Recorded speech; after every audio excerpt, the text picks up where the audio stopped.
প্রতিদিন ঠিক এভাবে আমার ভার্সিটিতে যেতে হয় ধাক্কাঝাক্কি খেয়ে। এটা হচ্ছে আমার স্কুলের রোড, যেখানে আমি একটানা ১০ বছর পড়েছি। এখানে হাট বসে, যারা কোরবানি ঈদে এখানে আসছো তারাই চিনতে পারবা। আর এই গাড়িটা আমার রিক্সাকে উড়ায় দিতে নিছিল। লোকটা খুবই খারাপ, আমি বুঝি না তারা কি খেয়ে গাড়ি চালায়। অ্যান্ড ইতিমধ্যে আমি আমার উত্তরায় চলে আসছি। তোমাদের জন্য একটু রোডের ক্লিপ নিলাম। আমি সকাল থেকে বাহিরে যতক্ষণ থাকি কি করি তাই দেখাবো। আর এই তেহারিটা যে কি মজা, তাদের মাংসের কোয়ান্টিটিও অনেক। আজকে নিয়ে আমি 2 দিন খেলাম, 2 দিনই আমি অনেক মাংস পেয়েছি।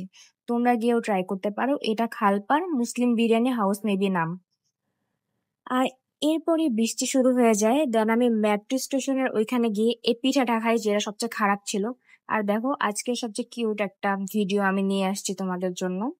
এই ছেলেরই মেবি কুকুর, অনেকগুলা কুকুর পালে, আর তারা হাঁক করে শুয়ে আছে। এই দেখো প্লেন। এরপর তোমাদের জন্য আরো কিছু ভিডিও নিলাম, আবারও প্লেন। আর এটা হচ্ছে সেক্টর 7, যেখানে আমি আমার কলেজ টাইম প্রতিদিন গিয়ে আড্ডা দিতাম। এই প্লেসে যে কি পরিমাণ আমার স্মৃতি জমে আছে, এখানে আমি সবসময় মনে রাখবো। আমার কলেজ লাইফ ছিল বেস্ট লাইফ। সো এখান থেকে আমি চলে যাই মাসকট প্লাজাতে।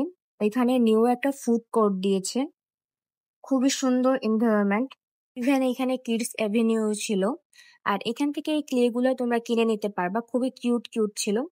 এই দেখো, এটা হচ্ছে বাচ্চাদের জন্য, খুবই সুন্দর করেছে, আমার তো খুবই ভালো লেগেছে। তোমরা এসে দেখতে পারো। এরপর তোমাদের জন্য অনেক ভিডিও ক্লিপ নিচ্ছিলাম পুরোটা দেখানোর জন্য।